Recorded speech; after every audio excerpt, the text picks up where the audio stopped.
téléspectateurs yu ITV di leen dalal jàmm seen émission kennu askan wi ñu am mbégte dellusiwaat fii naka noonu tey jii si alxames bi dañ am mbégte dalal Cheikh Diassé nekk étudiant en année de thèse ca faculté de médecine de pharmacie et d'odontologie bu université Cheikh Anta Diop de Dakar naka noonu mooy président de la commission communication de Baye assistance médicale Cheikh Diassé maa lay dalal jàmm ci plateau kennu askan wi fii si ITV.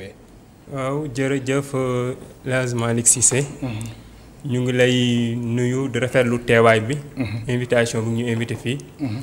di nuyu waa téléspectateur ITV. oui. di rafetlu invitation bi nga invité BAM. Baye assistance médicale. oui. bu ma ñëw teewlul tey man seen président commission communication. très bien. donc di la wax jërëjëf. ok. di fàttali suñu mbokk internet yi aussi mën nañ suivre émission bi à travers la page ITV Sénégal alors Cheikh Diassé Baye assistance médicale faram-fàcceel ñu ko laataa ñuy xuus bu baax ci waxtaan bi. waaw balaa ñuy wax ci Baye assistance médicale. oui. dañuy njëkk di gërëm suñuy waajur. oui. di nuyu di ziyaare suñu. xalifa Medina Baye. di Mouhamadou Maay Ibrahima Niass. ak ay rakkam. di nuyu waa Baye assistance médicale suñuy aînés ñi. di nuyu waa comité médical COMAF ak bu Ansaarud-Din. donc El Hadj Malick Baye assistance médicale dafa doon benn association boo xam ne. dañ ko jëmmal 1999.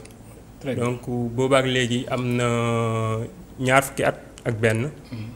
donc bu ñu koy jëmbal suñu ay aînés suñuy mag ñoo nekkoon université.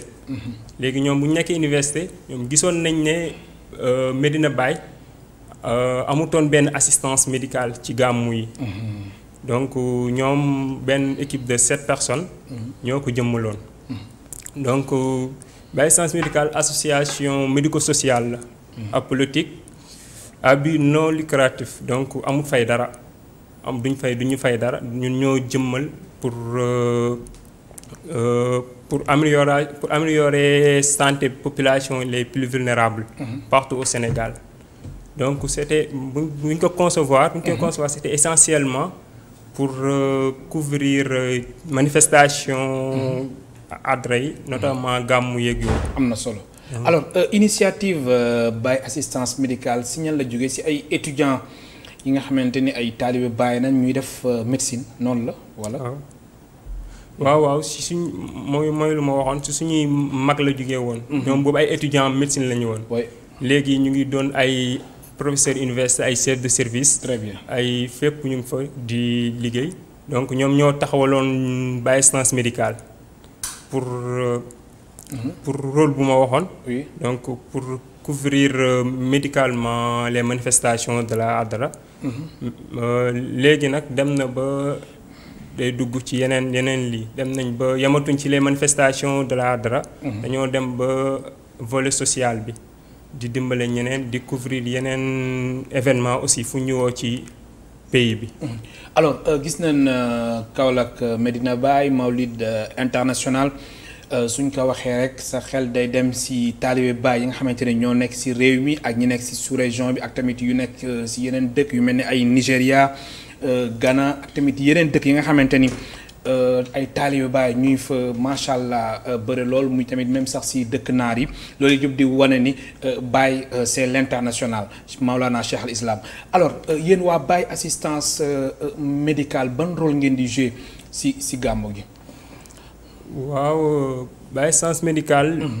comme nu ma ko waxee woon depuis 20 ans ñu ngi couvrir gàmmu Medina Baye. depuis ñaar fukki at ñu ngi couvrir gàmmu Medina Baye.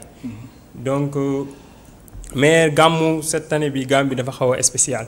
ndax contexte bi moo tax contexte Covid 19 bi. oui donc dafa xaw a spécial. donc ñun ci ñaari domaine lañ doon liggéeyee. muy volet préventif ak volet curatif. donc volet préventif bi avant Covid bi donc c'était la prévention des pathologies chroniques mooy maladie yu chroniques yu ñuy dundal. donc ay diabète ay tension ak dépister yenn maladie yoo xam ne day sonal suñuy askan wi comme ay cancer ay yooyu yëpp dañ ko doon dépister dañ doon sensibiliser population bi ci yeneen maladies aussi dañ doon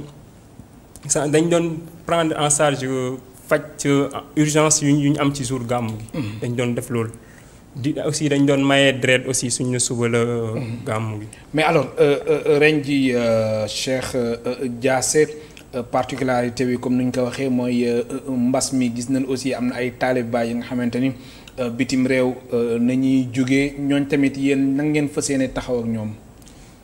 waaw pour mbokk taalibe yu jógee bitim réew. oui ak ñu ne ci réew mi aussi. très bien donc dañuy teg benn ay mesures préventives yoo xam ne. mooy comme mesures préventives yu nekk fépp.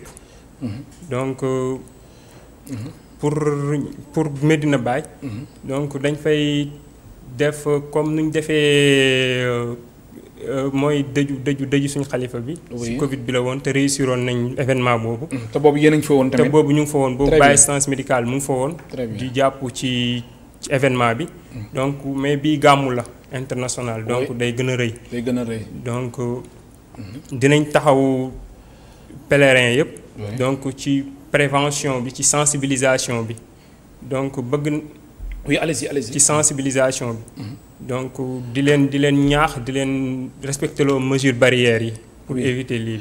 alors si sensibilisation boobu sax laay taxaw ndax gis nañ fan yi Cheikh Mahi Cissé ñu koy nuyu di ko ziar nekk porte-parole bu xalif bu Medina Baye moom tamit fan yi am na ay kàddu yu mu wax di ñaan tamit ñi nga xamante ni di ñëw di gàmmu gi ñu respecter mesures barrières yi nga xamante ni ak recommandation yi nga xamante ni waa ministère de la santé et de l'action sociale wax nañ ko yéen waa Baye assistance médicale wala sensibilisation lan ngeen fas yéene def exactement. waaw di nuyuwaale suñu sëriñ boobu nga wax. Cheikh Mahi Cissé. ñu ngi koy nuyu di ko ziyaare. mooy porte-parole Medina Baye Niass. donc ñu ngi gis ne seen liggéey bu rafet bu ñuy def pour waajaay gàmmu bi. donc Baye assistance médicale pour waaj gàmmu bi teg na ay points. premier point bi c'est jéem a def mesure de sécurité comme ni ñu ko defee woon ci gàmmu bi am benn rayon de sécurité boo xam ne. benn rayon de sécurité boo xam ne 2 mètres carrés lay doon. 2 mètres carrés 2 mètres carrés donc ci lu wër jumaa ji 2 mètres carrés ci lu wër jumaa ji comme ni ñu ko defoon ci funérailles bi ci dëju bi benn mètre carré la woon mais bii 2 mètres carrés la pour lu wër jumaa ji. du am ay dajaloo yu bëri. du am dugg boo xam ne loolu dañ ciy liggéeyat sécurité nationale bi. waa police te tamit da ngeen di exiger aussi fidèles yuy ñëw tamit di gàmmu ñoom ñëpp ñu takk masque. waaw aussi beneen boobu mooy premier volet bi deuxième bi. oui dañuy defar ay unités d'alerte et de prévention. très bien unité yooyu ni muy defee dañuy liggéeyat ay daayira. ci daayira yi la ñuy dem wax ak ñoom pour ñuy sensibiliser ñoom tamit seen côté. di sensibiliser seen ñu bokk ci daayira bi liggéey ak bam donc di exiger ñëpp ñuy sol takk masque. di raxasu di respecter distance ñaari nit. oui suñ ko mënee respecter te di moytu ay bousculade yeeg yooyu. di moytu bousculade yeeg yooyu. ma fàttali suñu mbokk téléspectateurs yi ñu ngi dalal tey seen émission Kennu Askan Wi Cheikh Diassé nekk étudiant en année de thèse ca faculté de médecine de pharmacie et d'odontologie bu université Cheikh Anta Diop de Dakar naka noonu moom mooy président commission communication bu Baye assistance médicale ma ngeen participer ci émission bi soo leen wootee ci 88 628 74 74 88 628 74 74 am na suñu benn téléspectateur bu nekk ci ligne bi déjà ñu jël ko ba xam allo kooku dem na alors suñu nee tamit Mawlid international Medina Baye wàllum ziar tamit nekk lu am solo. wàllum ziar si seen périmètre bi nga wax léegi ni wàllum ziar bi yan disposition ngeen fas yéene jël. pour wàllu bëgg ziar xalif bi ak sëriñ yi fa nekk yëpp macha allah. pour wàllu ziar bi. donc BAM dina am benn unité d'alerte et de prévention. di liggéey ak daayira yi au niveau des si kër sëriñ yi. ak daayira yu si dalukaay daayira yi. si dalukaay daayira yi dinañ wax ak ñoom donc ñoom ñu am seeni membres yoo xam ne dinañu mën a jàppale. ba ñuy respecter raxasu bi. te ñuy sécuriser sëriñ bi ba dinañ respecter distance yi pour di ko ziyaare. aussi au niveau des lieux de culte mooy jumaa jeeg yooyu. dinañ jéem a exiger ñëpp ñuy takk masque. donc di leen jox ay gel ñuy ak raxasukaay. donc ak mesure ak distanciation sociale yi aussi. am na solo am na suñu téléspectateur bu nekk ci ligne bi allo allo. allo bismillah. salaamaaleykum. waaleykum salaam soxna si. maa ngi rafetlu émission bi di leen nuyu ñëpp. alhamdulilah di la ziar fa nga ñu woowee. maa ngi wootee ci diwaanu Tëngéej. diwaanu. allo baal ñu nga wàññi télé bi soxna si Tëngéej baal ñu nga wàññi télé bi bismillah ñu lay déglu. Tëngéej laa leen di woowee. waaw ñu lay déglu bismillah. à part que di rafetlu émission di sensibiliser nit ñi. di wax ne ko feebar baa ngi fi. oui. moonte dañuy dem gàmmu ji ci Medina Baye. kon yow yaa ngi waajal gàmmu gi bu baax. waaw dañuy ñaan rek ñii di gàmmu ji. ñu respecté mesure barrière. oui. te xam ne lenn moo ñu fa yóbbu mooy diine.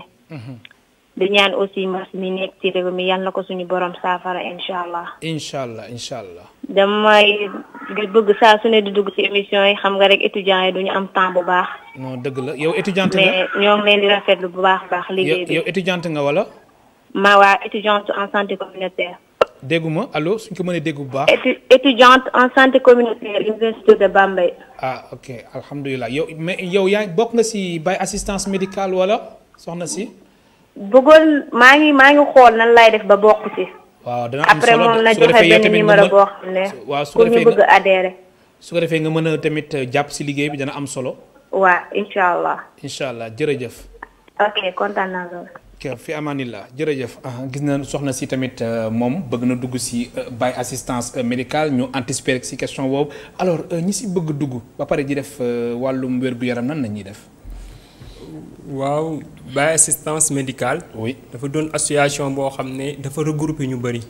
donc personnel de santé yi képp kuy liggéey pour faj Baye assistance médicale ubbil na la ay portam parce que am nañ ay médecins yi am na ay ñoo xam ne professeurs yu université ay pratiquants ay étudiants en médecine. ay pharmaciens am na ay pharmaciens. am na ay dentistes. ay médecins généralistes comme yow ay médecins généralistes comme man. am na ay spécialistes aussi. am na ay paramédicaux yi mooy ñeneen ñi ay infirmiers yi. aides-soignants yi ak moom comme agent santé communautaire. su mënee ñëw tamit ubbil nañ ko porte yi. léegi dugg bi nan lay demee. pour dugg BAM. Baye assistance médicale donc. da ngay ñëw da ngay contacter benn membre. mu wax sa dugg wax ko au niveau du bureau. donc bureau bi via le président ñu xool ndax am nga conditions yi ñu tegal pour bokk BAM. après ça. conditions yi mooy lan. conditions yi mooy d'abord nga doon agent de santé. aussi nga doon taalibe Baye wala personne de bonne volonté. donc du taalibe Baye rek mais personne de bonne volonté. maanaam mën nga bañ nekk taalibe Baye ba pare nga bokk ci membre Baye assistance médicale. waaw mën nga ñàkk nekk taalibe Baye bokk ci membre Baye assistance médicale. mais foog nga nekk personnel de santé. maanaam daal foog nga yëngu ci wàllu. foog nga yëngu ci wàllu wér-gu-yaram. am na solo. am na keneen ku nekk ci ligne bi allo ñu jël ko allo. kooku dem na alors Cheikh Diassé wàllu moyen nag yéen waa Baye assistance mbir mi nan la fa tëddee jamono ji est-ce que lépp yem na wala tamit yéen a yi xaar tamit ñu gën leen jàppale su ko defee seen mission ngeen mën ko accomplir bu baax a baax ci Mawlid international bu ren.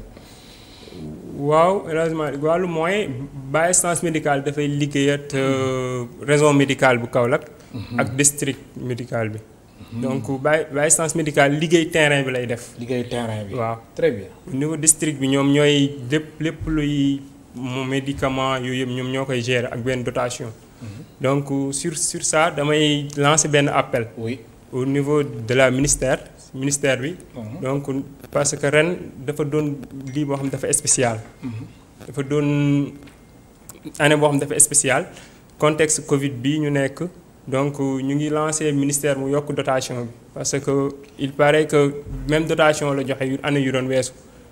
maanaam lu mu leen doon jox waa ministère de la santé et de l'action sociale lu leen doon jox at yi weesu moom la leen jox ren. tey ren ak contexte bi ñu nekk nii muy contexte bu Covid 19 dotation bi dafa war a yokk. waaw te ndax loolu doyul sax. doyul maanaam li leen doon jox doyutoon. te ren ji mbas mi ñëw na ren mbas mi ñëw na donc suñu joxaatee lu ñu doon jox. donc dina créer problème ci liggéey bi. ah bon waaw loolu dañ koy faroon gën a xóotal léegi nii ma jël keneen ku nekk si ligne bi allo allo am na suñu téléspectateur bu nekk si ligne bi allo. asalaamaaleykum. waaleykum salaam kilifa gi. waaw na ngeen def. alhamdulilah fa nga ñu woowee. déggante bi leerul dégg ma leen bu baax de allo. suñ ko mënee dégg bu baax allo. waaw. fa nga ñu woowee ñu leen ziar bu baax. alhamdulilah delloo ziar. docteur Moustapha Niang le président de assistance médicale. Moustapha man lay ziar. ñu ngi delloo ziar bu baax. alhamdulilah suñ la mënee dégg bu baax Moustapha. alhamdulilah na ngeen def yéen a may dégg. da nga takk écouteur wala. non. ci ligne bi la kay man mii sax dégg ma leen bu baax mais yéen a may dégg ah. waaw ñu lay dégg. waaw ñu ngi leen nuyu bu baax El Hadj Malick. di la fay Moustapha. donc di nuyu Cheikh Diassé. suñu mbokk bi nekk foofu noonu teewal ñu fa. malheureusement nag man je suis à Kaolack mais ITV dafa dem c'est gisuñ ko. donc mais suñ xel ak suñ xol yëpp mi ngi foofu. dëgg la donc di rafetlu émission bi bu baax di remercier ci occasion bi ñu jox. pour wax ci assistance médicale. di wax ne rek gàmmu gi ren c'est un peu particulier. oui ak contexte bi mu tombeel. oui moo tax on essaie ñu ngi jël les devants. gën a miser sur la prévention. en dehors aspect curatif bi ñu daan def ren dañ ci yokk aspect préventif. je pense que docteur Cheikh ñëw na ci. donc lu mel ni rappeler les mesures barrières. fexe ba nañu di takk seen masque yi di utiliser gel. ensuite jël en charge dem ci autorités religieuses yi suñu marabu yi. ku si nekk ñu yóbbul la une équipe médicale. bu leen dimbale ci wàllu wér-gu-yaram. très bien je pense que loolu mooy nouveauté bi ren. très bien di lancer un appel nit ñi. ñu jàpp ci bu baax a baax. ndaxte am lépp lu muy def sur fonds propre la koy defee. donc di gërëm suñuy partenaire Ansaarud-Din ak région médicale bu Kaolack ak district bu Kaolack. mais daal ñu ngi koy waajal bu baax a baax. ñu ngi waajal tamit don de sang bi ñuy def la veille ndax xam nañ ne. suñu banque de sang yi dafa vide fii Kaolack amul benn poche de sang. ah bon donc benn poche amu fi. képp ku feebar dañuy woote ay message jàll ay communiqué pour nit ñi ñëw mën a maye. donc bii mu war a nekk 4e édition chaque veille gàmmu dañuy def don de sang. à Medina Baye pour dimbalee ko banque de sang bu Kaolack. allo donc ñuy lancer appel ñëpp. très bien allo président. waaw ci wàllum moyen Cheikh Diassé wax na ko léegi ministère de la santé lu leen doon jàppale at yi weesu moom leen di jàppale ren jii te yéen ren da ngeen di sàkku mbir mi mu gën a am doole ndax contexte bu ñu nekk la. dëgg la waaw ren vraiment bu ñu sañoon. oui état bi yokku dotation bi li nga xam ne ni moom la fay indi ndax contexte bu mu tombeel la. daaw li ñu indi woon Kaolack moom la ñu andiwaat ren te ren am na Covid 19 daaw amu ko je pense que waroon na gën a yokk. donc ñu gën a lancer appel état bi ministère vraiment ak kilifa yi. ñu yokk moyens yi ndaxte dina nekk loo xam ne ni prévention bi daf ci am solo. donc nañu yokk moyens yi nga xam ne ni mooy tax ñu mën a xeex ak mbas mi. ñaan yàlla dimbali ñu ci ba ñu am 0 cas à Kaolack. te loolu mën nañ ko. comme que on a choisir ne dañu bëgg a célébrer juddu Yonent bi sallallahu alayhi wa sallam. donc na ànd ak les moyens. maa ngi lancé appel population ñu respecter les mesures barrières. mais aussi à l'État mu mettre les moyens pour ñu mën a réussir mission boobu xam ne suñu mission la ñun ñëpp. allo président. waaw juste rek pour terminer gis nañ gàmmu gi jeudi la incha allah te dalay leer ni am na si ay taalibe yi nga xamante ni ajjuma fa nañuy jullee juma loolu tamit yéen a ngi koy bàyyi xel bu baax. waaw ñu ngi bàyyi xel loolu ndax prise en charge bi ñuy def. avant le pendant ak après le gàmmu. donc suñu équipe dana fa nekk 2 jours avant gàmmu ak jouru gàmmu ak lendemain gàmmu donc loolu lépp pour assurer prise en charge pour pèlerins yi. bëgg nañ képp kuy ñëw nga gàmmu ci jàmm gàmmu passé gàmmu nga ci jàmm ñëw ci jàmm passé ko ci jàmm delluwaat ci jàmm donc loolu mooy ñun loolu mooy suñu yite. ñun demuñ pour déglu ji gàmmu demuñ pour ziyaara dañoo dem pour participer ci wàllu wér-gu-yaram bi nga xam ne nii ci loolu la ñu yëngu donc loolu mooy yóbbu Kaolack di leen assurer avant pendant ak après le gàmmu. merci président di la gërëm baax di la sant nga nuyu waa Kaolack. allo dégg nga sa président moo doon woote moom lu mu nekk Kaolack sax moo tax mënul woon teew ci émission bi. noo gisee réaction am. waaw maa ngi koy nuyu. suñ président Bam moom moo ñu jiital. oui donc. di wax ci lu fu mu daanalee fa lay jëlee rek. donc muy ren dafa doon benn année bu spéciale. parce que ñun ñoo jël li def célébrer gàmmu gi. parce que am na ñu ko deful aussi. donc képp kuy membre képp kuy pèlerin foofu ñëw Médina yow yaa mën a gën a jàpp ci xeex bi. maanaam ku nekk da nga war a jàpp. ku nekk da nga war a jàpp ci xeex bi. respecter mesures barrières yi très bien exactement. soo gisee sa mbokk taalibe bu deful loolu nga wax ko. donc parce que ñun dañ leen di guider rek mais mënuñoo nekk seen place. oui donc ku nekk nit ku nekk moo responsable ci loolu. am na solo am na keneen ku nekk ci ligne bi allo kooku dem na gis nga moo nekk ni sax baam ak photo Maulana Cheikh al Islam Alhaaj Ibrahima Niass Baye am na keneen ku nekk ci ligne bi allo allo. asalaamaaleykum wa rahmatulah. waaleykum salaam wa rahmatullah soxna Safiatou bismillah. merci en fait merci beaucoup maa ngi ziar Baye Cheikh Diassé. di leen féliciter parce que très sincèrement waa Baye assistant moom médical wax dëgg yàlla seen taxawaay ci gàmm gi yàgg na macha allah te tout le temps taxawaay bu rafet la ci am. donc xam naa ne ren moom du yomb. comme ni mu ko waxee léegi mais toujours est-il que dañ nekk ci prévention bi comme ni mu ko waxee puisque dañoo décider def gàmmu gi wax dëgg yàlla kenn ku ci nekk war nga cee xar sa tànk tubéy pour yëpp jëm ci kanam ba nga xam ne nii mbas ma du fa law donc ñu ngi demander taalibe Baay yëpp ak bépp pèlerin boo xam ne nii di nga ñëw en fait foofu di Médina Baye ñu ngi lay ñaan nga respecter quand même disons mesures barrières pour que effectivement Covid-19 bi liñ ciy ragal yëpp pour la waay bi mu bañ a am. loolu aussi maa ngi ziar waa daayira des étudiants talibé de Baye Niass bu université Cheikh Anta Diop. parce que foofu ay jàmbaar lañ te ñi nekk nii tamit Baye assistant ñu ci bëri effectivement fa la mbir mi soqee ko. te wax dëgg yàlla seen taxawaay rafet na di leen féliciter di leen encourager bu baax. wax na seen liggéey seen taxawaay rafet na am na yeneen tamit ñeneen ñoo xam ne ñu ngi ci yeneen association di def liggéey bu baax ñooñu tamit ñu ngi leen di féliciter di ñaan quand même ñu def gàmm gi ci jàmm ak salaam ci dal yàlla dimbali ñu ba mbas mi bu mu falawee. allo Safiatou voilà merci beaucoup. allo Safiatou. waaw. alors ci wàllum dotation ñoom nee nañ waa ministère de la santé moyens yu mu leen doon jox at yi weesu moom leen jox ren te pourtant ren mbir mi dafa waroon gën a am doole ndax contexte bi ñu nekk. waaw loolu c'est effectivement wax nañ dëgg parce que les contextes sont différents. tey bu fekkee ne mbas mi dafa am te ñu leen y a beaucoup plus de risques par rapport ak yenn maladies yi effectivement waroon nañoo mën a yokk dotation bi mais taalibe yi aussi kenn ku ci nekk li nga xam ne nii am nga ko aussi nga mun nga def ko sa akulaay taala aussi xam ne mbir mi ñëpp la ma guddi gi Yonent bi sallallahu alayhi wa sallam képp kuy jullit rek ci nga bokk loo ci mën nga def ko ci rek te yàlla tax en plus li nga xam ne nii aussi état bi war na koo def moom it mu dugal ci loxoom. xam ne situation particulière moo tax mu loolu war a am. ñu yokk dotation yi.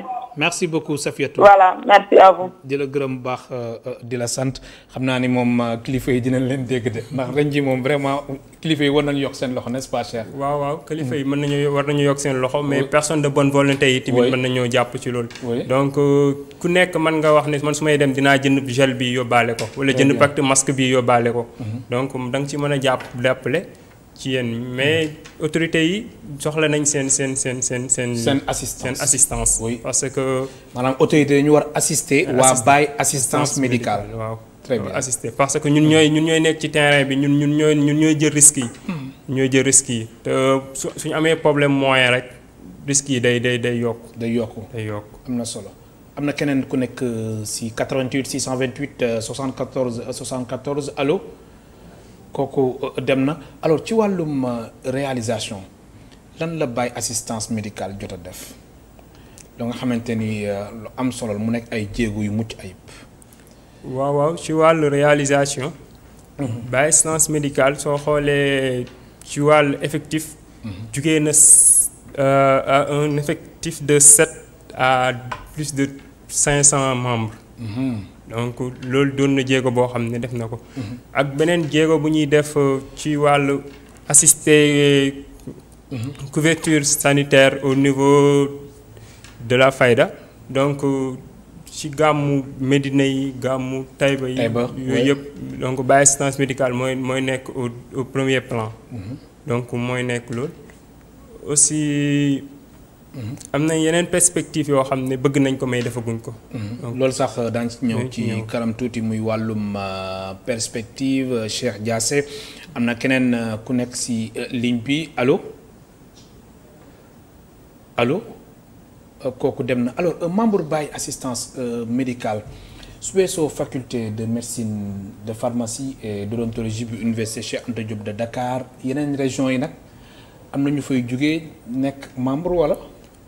waaw Baye assistance médicale yamul ci université Cheikh Anta Diop. très bien donc université yu am faculté de médecine yëpp Baye assistance médicale am na fa ay membres. am na fa ay membres notamment Thiès Saint-Louis. Ziguinchor ak yooyu yëpp am nañ fi ay membres. Bambey nag. Bambey université Bambey Alioune Diop Bambey wala. Bambey amaguñ fa ay membres. amaguñ fa ay membres man yu ma xam. mais foofu aussi ñu fay jàngale wàllu wér-gu-yaram santé communautaire. santé communautaire bi. mais santé communautaire membre BAM santé communautaire amagul. amagul. mais quand même boole ngeen ko ci seen projet yi perspective yi ñuy def santé communautaire mën a dugg ci Baye assistance médicale. waaw comme nu mu ko waxee rek képp kuy personnel de santé rek BAM ubbil na la ay portam donc ñuy def santé communautaire duñ nekkuñ sur le terrain mais comme soignant mais dañuy nekk comme sensibiliser di def yenn prévention yu donc BAM ubbil nañ leen seeni porte. alors ba mbas bi duggee ci réew mi ba léegi le 2 mars boo tam yéen woon ci terrain bi wala. su weesoo yenn événement yi comme Mawlid international bu Medina Baye Taïba Niassène yeneen yan action ngeen di jot a def ci terrain bi su weesoo yenn grand événement religieux yi. waaw depuis mbas bi donc dafa amoon benn période de confinement la woon. donc boobu BAM aussi dafa ajoon yenn activités yu bëri. du ko doon def mais dañ doon via les réseaux sociaux BAM dafa continué woon di def action préventive bi di prévenir. population bi ci yenn ay images ay vidéos tout ça BAM da ko doon def donc su mooyee les manifestations de l'Adra donc BAM day def ay actions sociales te BAM yamut ci lii parce que ñun dañuy dem ay guddi ba ay gàmm presque yenn fu ñu sollicité ñun. dañuy dem BAM comme fan. guddi ba dem nañ fa. oui dañuy dem Ndanda dañ fay dem chaque année. dañuy dem chaque année Kër Madiabel. dañuy dem chaque année benn avec fédération des étudiants Talibé Baye. dañuy def benn action sociale Kossy ak Nguer. donc foofu dañu fay circoncire ay xale donc plus consultation de masse ak action sociale bu ñuy def foofu. alors ci wàllum contribution. lan ngeen di sàkku si Talibé Baye ak ren ji mbir mi nu mu demee su ko defee yéen mën leen jàppale ba seen liggéey gën a mucc ayib. waaw si wàllu contribution. oui ñu ngi dañ leen rappeler ne BAM lu muy fonctionner yëpp c'est fonds propre am lay fonctionner donc membres yi ñooy cotiser. membres yi ñooy cotiser. loolu métti na de. métti na mais ñu ngi yàlla mu ñuy dimbali ñu ngi koy. mën a def suturaal depuis 20 ans ñu ngi koy def. donc BAM ñooy mobiliser benn membre. L'année passée c'était 200. cette année prévoir nañ 250 membres yu ñu yóbbu. donc ñun ñoo leen di loger 250 membres yëpp ci Mawlid bi. ci Mawlid bi. très bien donc BAM moo leen di loger BAM moo leen di nourrir donc. aussi dañuy am benn aide financière ci venant de Ansaroudine ñoom tamit dañuy aider mais à part ça fonds propre BAM lay doon. te alors membres yu su nekk aussi ñoom dañuy def liggéey bi te xaaruñ ci dara. ñuy def liggéey bi te xaaruñ ci dara. donc BAM c'est une association humanitaire ñun liggéeyal nit ñi rek moo ñu ñor ñun. très bien alors léegi taalibe yi nag ñoom aussi jotul ñoom ñuy def seen contribution maanaam su weesoo yéen membres yi Talibé Baye yi ñu mën a gën a dugal seen loxo ci Baye assistance médicale. waaw Baye assistance médicale donc benn association la ku ci mën a ñëw jàppale mën nga ñëw jàppale parce que comme ni mu ko waxee fonds propre la te cotisation yi ci poste membre yi lay jógee. donc étudiants yi presque mooy quasi totalité bi. te BAM d'habitude gàmm yi day dépenser 2 millions à 3 millions. chaque année. L'année passée c'était à 3,5 millions 3 millions 500. donc cette année avec. augmentation membres yi dina yegg 4 millions wala 4 millions 500. donc diggante daaw ak ren ñaata membres ñoo yokku. ci xayma rek. ci xayma chaque année dina yokk lu mat 50 à 100 membres. chaque année dina yokk ndax dina am association comme faculté yu ñëw. di xel booy ñëw dinañ ñëw bokkaat ak ñu doon xaar seen jàng jeex ñu ñëw pour bëgg a bokk mooy personnel yi am na ñoo xam ne aussi dañuy ñëw bokk. alors si taalibe yi nga xamante ni muy taalibe Baye ak ñi nga xamante ni dañuy dem Kaolack di gàmbu bokk ngir fas yéene fekkee Mawlid international bi am na si ñi nga xamante ni dafa am ay feebar yu nekk si ñoom ñoom tamit yéen da leen di taxaw bu baax a baax. ndax su weesoo Covid bi sax am na si ñi nga xamante ni dañuy ñëw ñii am tension ñii amee ay cardiaque ñii amee palu ñoom ñëpp préparé ngeen ay matukaay yu am solo. ngir seet leen bu baax seen wér-gu-yaram. waaw ndax bam temps normal loolu noonu la doon doxee. temps normal loolu lañ mës a def. très bien dañ doon prévention des maladies chroniques yi lañ doon prévenir. di waxtaan ak ñu ko yor di leen yar nu ñuy fajoo. ak lu yëpp dañ ko doon def mooy ñu yor diabète tension maladie yoo xam ne chronique la donc te dañ doon dépister yenn maladie yoo xam ne aussi. man nga kaa yor mu nekk sa yaram te doo ko teel a yëg. comme ay hépatite B ay tout ça. dañoo amee unité biologique boo xam ne day def ay analyse ay numération dañ ko doon def ay test d'ML donc te analyse yu bëri dañ ko doon def. alors sànq sax président wax na ko ni veille bi aussi da ngeen di amal don de sang n'est-ce pas alors don de sang yow bi nga xamante ni yàgg nga ko fekkee ca Kaolack mbir mi nan la fas yéene demee. donc don de sang bi mooy 4 ans ñu koy def. oui donc don de sang bi veille bi lañ ko doon def comme suñu suba la gàmm lañ ko doon def. kon mercredi incha allah mercredi lañ koy def ci suba. lañ koy def. donc dañ doon liggéeyat avec banque de sang hôpital régional El Hadji Ibrahima Niass. moom lañ doon liggéeyat donc ñoom ñooy ñëw donc ñun dañuy indi suñuy membre ak di utaale ay yeneen taalibe ñu ñëw. ay daayira dañ doon waxtaan ñu ñëw donc dañ doon am 100 à 150 postes. mais cette année bëgg nañ mu gën a yokk. bëgg ngeen mu gën a yokk. comme ni ko président waxee mbirum don de sang nekk na lu am solo alors Baye assistance médicale jamono ji enjeu yi lan la. waaw Baye assistance médicale donc yàgg naa dem ñaar fukki at association bu ko dund. war ngaa jëmmal loo xam ne. war na laa may lii.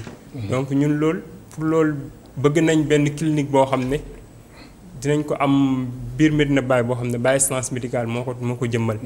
aussi bëgg nañ am foo xam ne fa la ñuy ba ñuy dal suñ demee gàmmu. loolu amoo leen ko. loolu amaguñ ko ba léegi.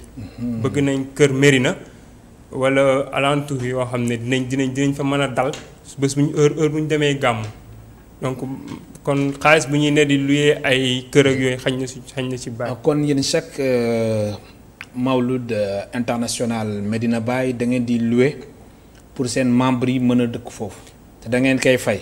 waaw chaque Mawlud dañuy louer. oui donc pour benn kër 3 jours lañ koy louer parce que 3 jours la ñuy def Medina ñun. donc maanaam veille bi ak jour bi ak tamit. le lendemain quoi. waaw. ngeen mën a loger. waaw. membre yëpp alors jamono ji soo leen demee dal est-ce que tamit yéen a ngi sóoraale aussi environnement bi ak tamit fan ngeen di nekk foo xamante ni du sori ak jumaa ji du sori ak fi nga xamante ni fidèles yi foofu nañuy nekk. waaw environnement bi aussi am na solo Cheikh. environnement bi am na solo. oui parce que. su defee ngeen mën a jug nu mu gën a gaawee. waaw parce que arrivé nañu ay années yoo xam ne dañ doon dëkk fu xaw a sori. oui. parce que dañ doon am problème pour am kër guñ mën a luy biir Mérina. parce que gan yeeg ñoom Mérina day lii gan yeeg yooyu. dañ ko doon am problème. mais cette année am nañ foo xam ne xaw naa jege Mérina donc duñ am problème pour rejoindre sites yi donc dañ leen rappeler dinañ am ay d'habitude 7 sites la doon dañ doon liggéey poste de santé bi clinique imam ak kër gan ak julleekaay yooyu yëpp. dañ ko doon liggéey am benn site boo xam ne mooy dem district bi. mooy Kasnack ak boo xam ne mooy dem hôpital régional di leen jàppale.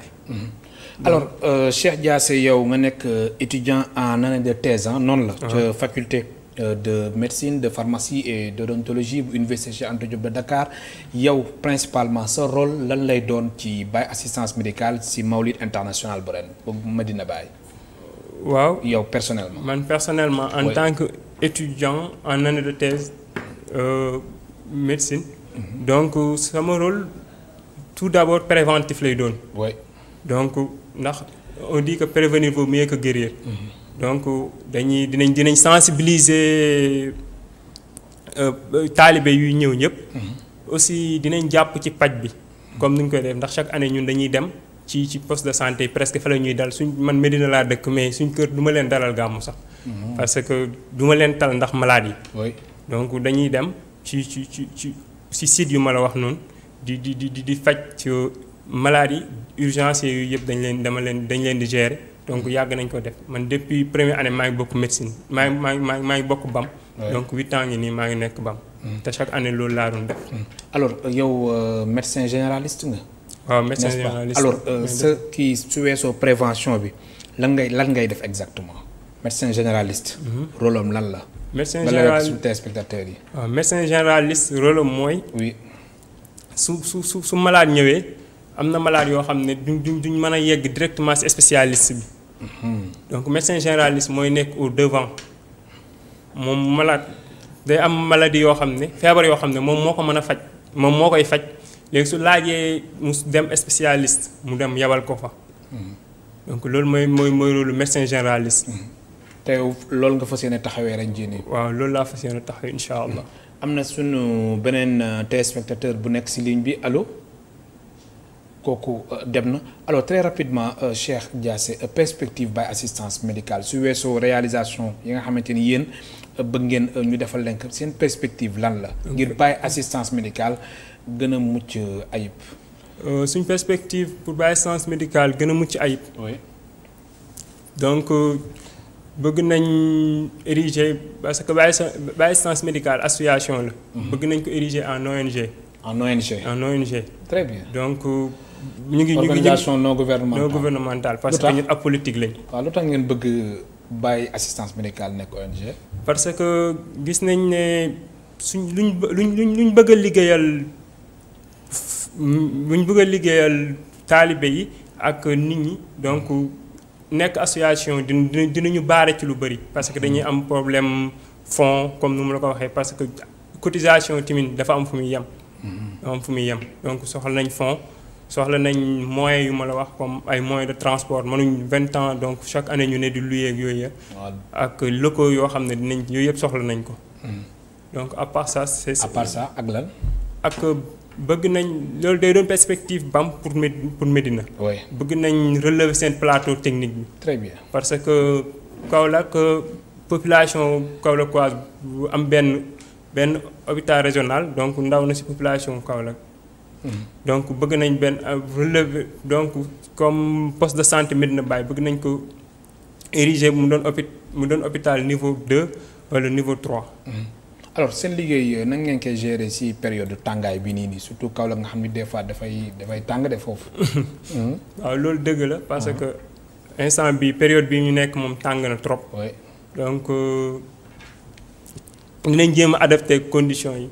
conditions yi dinañ jéem a adapté parce que ñun demuñ Médina ngir dallu wala loolu. dañ fa dem pour liggéey dañoo dem pour liggéey. très bien donc te ñun xam nañ suñu mission xam nañ lu ñu tax a jóg donc mission boobu condition bu ñëw dinañ ko mën a gérer. am na solo pour liggéey ko 3 jours incha allah. Cheikh sa kàddu gu mujj. waaw sama kàddu gu mujj kàddu sensibiliser lay doonaat rek.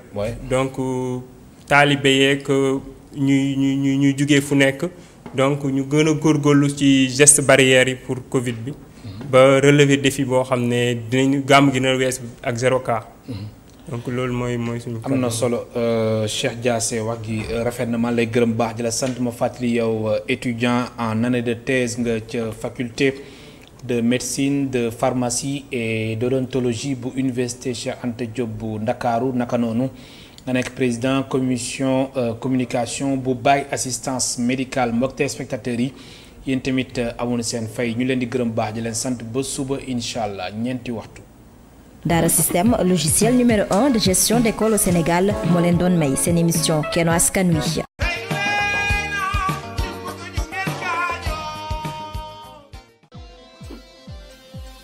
System, logiciel numéro 1 de gestion d'école au Sénégal, destiné aux établissements scolaires, quel que soit le niveau.